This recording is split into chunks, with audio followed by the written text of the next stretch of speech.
வாழ்க வையகம், வாழ்க வையகம், வாழ்க வளமுடன். குருவே துணை. அனைவருக்கும் அன்பு வணக்கம். ஆசான் அருட்தந்தை வேதாத்ரி மகரிஷி அவர்களது ஞான களஞ்சிய கவிதைகள் படித்து கொண்டிருக்கிறோம்.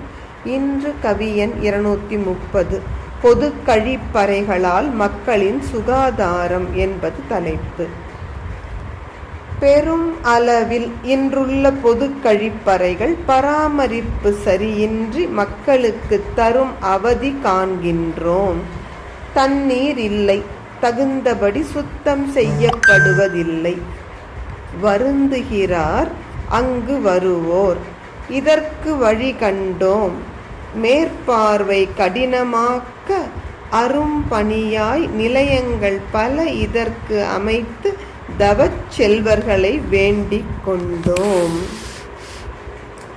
அருட்தந்தை அவர்கள் எத்தனை அழகாக இந்த சுகாதாரம் எங்கே தொடங்குகிறது பாருங்க. ஏற்கனவே சிந்தித்தோம். அதிகம் சமுதாயத்தில் நோயை பரப்புகிறவர்கள் யார்? பிச்சைக்காரர்கள். அவர்களை முழுவதுமாக ஒழித்து விடுகிறார்கள்.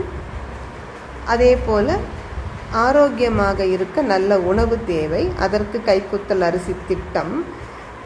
மிக முக்கியமான அடுத்த தேவை கழிப்பறைகளில் சுத்தம். இன்றைக்கு நாம் காணுகின்ற அவல நிலை என்னவென்றால், பெரும்பாலும் பொது கழிப்பறைகள் சுத்தமாக இருப்பதில்லை. ஏனெனில் தண்ணீரே இல்லை. எப்படி சுத்தம் செய்வது? அதனால் மக்கள் அதை பயன்படுத்த முடியாமல் அல்லது வேறு வழியின்றி பயன்படுத்துகிறவர்கள் பெரிதும் வருந்துகிறார்கள். மிகப்பெரிய சுகாதார கேடும் கூட. அப்போ இதற்கு ஒரு தீர்வு காண்கிறார்கள். என்ன செய்கிறார்கள்? எத்தனை அழகாக வாலண்டரி ஒர்க்னு சொல்வோம் இல்லையா, தன்னார்வ தொண்டர்களை இதற்கு பயன்படுத்துகிறார் பாருங்க.